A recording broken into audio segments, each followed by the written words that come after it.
Ebusa say eye dan na yedu de yewe anase yewo babia yewe. How did we get here? Manu ye ni say eni say nki yedu de yedri. Eni say ni aye fam sisi ayi enke say fam. Se yesua bibi free abakose mu a.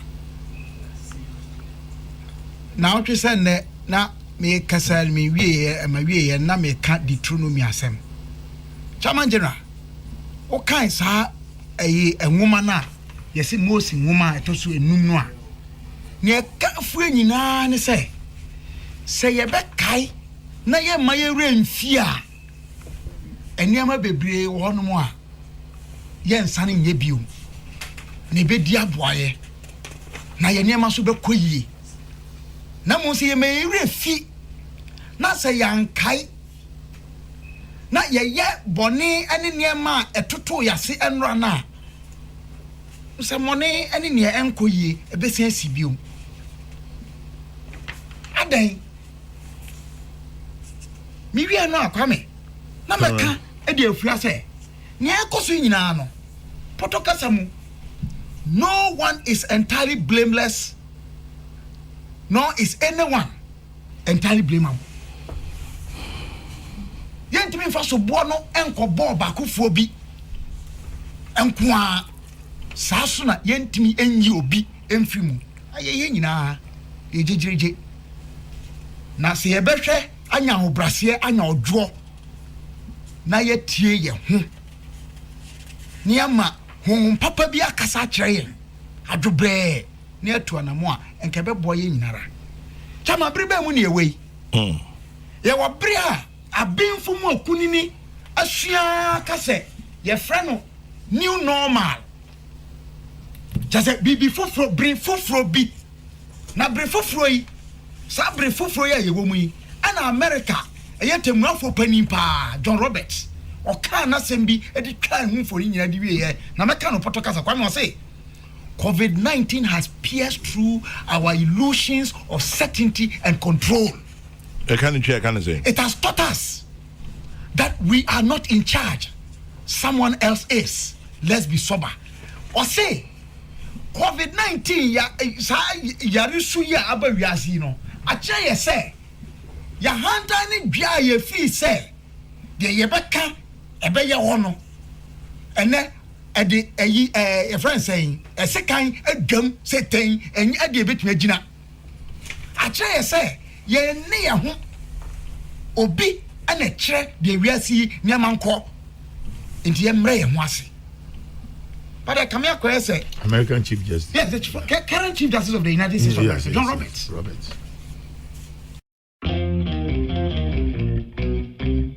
Prisjakt. Bedre beslutninger.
Chamajara ekia kamya koyese yempanimfo a wo mo emrahye badwafie ene yempani a wo mo edi manso sadie yemfa ya dwene nkoso yie se COVID-19 a kire yen se ye ne ye ho na otumfo bi tumi bi ahodi bi edibo ba bi a chen yen yen to musa ame ade foforo bia ni wono a aba nipa ya som prekope enu ntina ade foforo bia kanifo bia wo de ba wo toatoa esoso amanfo adwene ekerikeri protocol mo say stakeholder engagements chama general yen nyina yen yintum say budget yi trimpopa ani adwen akese egom kata no nie matome boa do so mu kakra me wie meni abin forum bi no so akasa kwame sempo won papa aya agyenkwa budget ampa nanso so ensempo ewom no ebi aya foforo kra esesenka ye toato adwen tietie o manfo adwene so amanfo adwene hwe wo ho ya anye yanyintum that missing stakeholder engagement necessary precede budget it can be a problem here but mpani say achia na muye esene abebo nyina de boni ben ya ajebo jobo abedru budget number the necessary ya ntumi anye no enne mpani say ye omo amsa okan wie ya me kaisa me dofo mame owura yire esla owusu akofo abna o say oni telcos no ehia afa levy ensemi ho kwambe stakeholder engagement na necessary koso no ansa na yaye no na koso sabre no I mean boni ben na wom ofom na se okọ ekire se okosiesia boni ben na nke wom se editim popa na edi ya ye wi no chairman general Kabema fair minister kan se bi na me ne ya adwene na se ye ma ya adwene ko huye pa na ye ma ya adwene di akire a enka be bo man yi pa why na Ghana ha oye adwuma na why na enya adwuma who is employed and who is not employed chairman general obi eton milo tea coffee pa no ni nkusia da bia o ni dwatre enni surukwa no ebia ne de ebe se 200 ana se 300 odi sa adwuman da biara da enya mfaso be se 50 cedis da biara da o se menya adwuma nso odi sika edi dwuma enya so mfaso onpia to bia wo so o se menya employed enra wonu akuma obi program so young man bia we university me de class so we University of Cape Coast okuta degree no ya adwuma wo babi na adwuma no sem ne yayi na o se okwakoye ayi companies ya aba taxi ya ayi yemfa yempenti hui me pese me bo bia din ene no ba ku bi Yango Jango ene de kika ka ho waye bia chama angalote obi ene to na konta ne to ka na man we pia ka ne ka atoka foforo de mo bi within 2 years Obe to akasa onye employed. Oye employed. Enti asema na minister ka no. Utie budget mu a. Nyama yakoso nyina is to help us to redefine who is employed and who is not employed in our country. Said the make no onkomodie no enkoso yi. Na chama general we na megina so dia kai ye nuanu e wo mrehye bedafie both the majority and the minority. Chama general Maumuntie no muntie ni ye mukuta party di asanso de enye party na mugina homa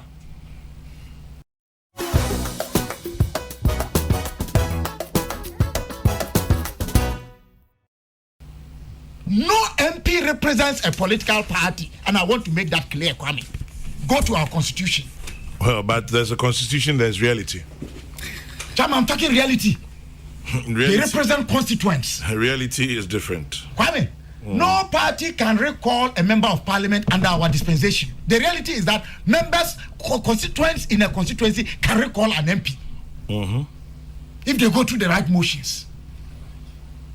That's true.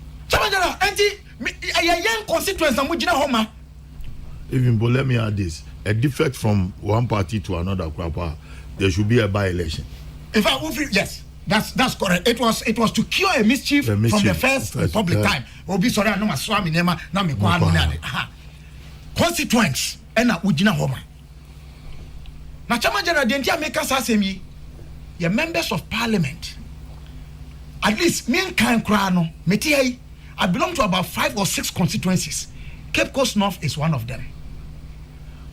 A friend say Kintampo. David don't come before me don't come nya e kan ho bi. Kintampo North e kan ho bi. Bole Bamboy e kan ho bi. Salaga South e kan ho bi. Yape Kuso e kan ho bi. Tamanjena metumi kra ka se swame because me di mfia emiensa ekọ hono mu a o hwe constitution mu a metumi akotena hono mu ba bia honorable say chairman sabusu ye member of parliament no metumi aka sisu dia say not one of the MPs amabuboy on the side of NDC or MPP and our share constituents regarding the issues about this budget. And among 20 steps I want to take you hono. Is it their decision or they are representing us? And I don't blame them so much because young constitution ye operate say and their practice reality no young fa kwan gu hon mo MPs any one constituent consultations no because ye but I expect MPs some be creative ingenuity no mudi bi before bi aba kwan bet me afa so ama wo ma represent constituents no properly so speaking. It doesn't mean no. Yeah, I'm only telling you that. Thank you. Some are doing it. Yes, some are doing it. Thank you. Yeah. Thank you. Medase. And the US they are also doing it because the structures are there. And now one in overtime so. Yes, had no. Now chama yes had na. Again it boils down to the stakeholder engagement I'm missing no. Ye MPs no be jai sebi. Come me sebi o. A hanta ni dwe kasa na ebi no mu kan. We'll punish the government. We'll humiliate the government. That's all what it is. Now we are phones no. Now I share with you. Yeah, you pay abakosem no. Chairman General.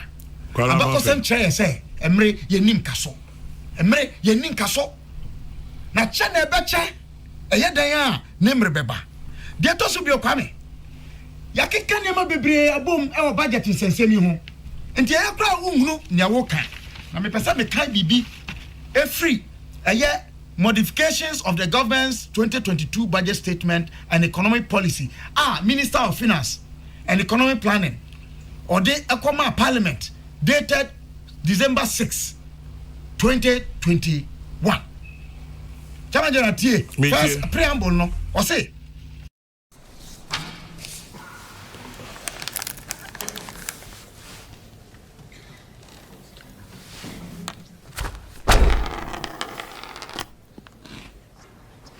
Maltesers, look on the light side. The Minister of Finance respectfully presents its compliments to the Right Honourable Speaker and refers to the 2022 budget statement and economic policy presented to Parliament on 17 November 2021. Ensuing debates on the floor of Parliament, reactions and contributions and comments from faith-based organizations, unions, employers, students, CSOs, the general public, and the subsequent concerns raised by the minority caucus in Parliament. Midibesia, Chamanjena. Kwanabove. He, dear to me kutana odi man yiso. Enye mrashe beja fonkwa, anase mrashe beja fie fonkwa no oni omudi nkomo. Ghana for dodo ye wo ekuakuo ano womune Ghana for so di nkomo etete wo madwene. No kure wom ni say enye minority for nkwa na raise issues about this budget. In fact majority for bimpo akasa afa ho nsem bi na budget ben na kwa me aba sebi ehun so obi anka ho hweda. And I can say there is no budget policy statement government they call Parliament on be appropriation bill no na be brain sisa wom. No budget. And there's nothing new going on. Namum ya be ahobrase ene boko na ye tietie ye ho no ya dabi ye ni hey enti levy ye mu binom a ye say 1.75 e wo soro dodo enti ye nsisem no challenge na me pese me kai omanfo nyina ye be gi atumo ye nyi ntumo levy no ye pia dada o and let me show you how me mobile money transfer be a mutual commission was. Yeah, but ebia the percentage in a different. Yeah, Tony D, sir, but ye Piatada. And my point is same that amount. That being the same amount. Okay. And the issue is that I want to know, and I must say for to some for me, madam for me tin can ache mum. Mesa I can for that. And no, not to be out here. I'm the from me tin and catch it. Now, me interview finance minister. I mean, first. Well, that's just what me can out the confirm. Interview finance with some pro. I know that. Kwame. Na no zoom gabi. Kwame. It's cause I want to know who him there. The make can say. Sika no dodo no na yesi e wosoro dodo. Na ye tua dada nti se one telcos no kasa. Na de commissioner ye tua dada no. Ye ba mu say look, de mo ye no mo kra na ma kire nyansa me ehun sesa de we say yetimi ye enya sika bi firi mu. Enti ye nsakra mu kakra. Mo percentage na mo je no. Mo nkwa na mo che, mo ne mo vendors. Ye nsisem na ye nya ni say. Na de no ye ma no nko ye bi a 0.5 and I say 1% bi. Chama general. Minyi ni say nipa be kasa bebre o. Every say minority for somersault na wo mo eye bebrebe nyina. Ejina enkomodie no say de AC koba. We kan we ne, we kan we china, we kan we china. Chama general mi wie krakra no. Mesre. Achia na muye ese na bebuo nyina de eye me de pa. Yemfa odwo abotre odo ene nukridie enya adwuma. Na when the standards are wrong, even the best of efforts cannot measure right. Se susu bia na ye di nkomo no, ye manu tosin a modern bo biara ni ho a ye betumi aso ani. O my Ghana, you will be here, you will be can nyame akira ye yenye ni ye medase. Chama general. Yes, sir. Da bia no eya na nipa ye refi nemantem nti haye ye kai so a eboa yen opani obenfo ajekum na oka na sembi o ha se eda bi ye da bi so nye eda bi animu nsem o man Ghana mama yem remfi yen kai bria ye wom chairman general we ase fana nyina wo ahunyahia mu enso ahunyahia bria ye wom yi no Ghana ye modern bo say yen so ye ho ani e wo Ghana ha e wi ase fa na nyina ani so o my Ghana nyoma bi no ayaye de di kan COVID-19 yi ba ye Kwame ade o mo fra no testing no Ghana ha ya dama abenfo e wo Noguchi Memorial Institute of Medical Research ana yetumi ye genome sequencing e mo yetumi ye multiple testing wi ase fa na nyina mama ye remfi aban enmo a wode koma wono mo abode mu nyansa pefo agu ono mo say support financial support me ade edu ba bi kra no na nka ye delay but na sika no ko oman je hihye ye nkai say ye bi chama jana mi wi anu a oman Ghana wi asia fa na nyina ye mbodimbo efa kwan a ye fa so tu anamo ehwe oman yi ye nsuo aduanidie kane asem eyedu twam abusu minsia ekọ afintem na nsuo ye ntua ho ka enya se omampani eyi scan free ni boto na odi tua but nhihye ya wo mo ye ne se sabi ema ye ho hinhan yen nsuo nkania chama jara mi wi anu a omo frɛ ade bi eye giftments platform momo sika 50 cities 100 cities 500 cities nipa bi no kwanya 1000 cities ekosonson omanfo yasen se yebeboa ansa na yewo COVID-19 alleviation enterprise support Kwame sanye ma nyina mampani ene na pamfo eye ede boy akuntabu a wo ho another matter menka se ye nyanto nchen man kana pamfo mampani na bediachi mampani ni na bediachifo na bediachi ene na pamfo I mean the government but I mean boda bediachi nka Jono oyeki the mystic man. Omo modern bo e wo sa hunyenye mu mama ye remfi efri se o my Ghana sebi yenye island ye ka wiase ho se ye modern bo aso ani ama amanfo ka adenti ena esese ye ne no ye refi de esese ye ka ehye ye ho enkranhye ani anunyam kakra na chama general budget me offer ayi alote eka no budget ukọ ewiase baabi no a nchiwanchiwa bebre yi aba nkema o finance minister for to some for can budget ni wie ye na no minority na nka omo aye the friend the alternative budget so far minority maintain say ye minority leader o say ye Koti Kwanso leader one person almost mano automatically maintain say obi aye anase me ame ofa asedu ketia as general secretary one aye alternative budget statement bia emwa why then emwa na chama general mi wie no mesre eye photo samfo Ken Ufuriata mampani ni dimu na ode budget ne koye nhihye ya mu ye nyina no mesre mu na tumi kutamu abrofo kasa bi say power is exercised in magnanimity mamoma oba no a ne bawu no ne kasa say Ohempon Solomon ontwa bodfra na otiase no ontwa ne mu na mbofra myenu nyina nwu no mamu ni wo machi munye kom ti so oba nyansafo no na mumma nyansa abojukyere ene boaseto enimu kan na misuro ene nukredi enka mo ho na o my Ghana ye bedi ye challenge na medase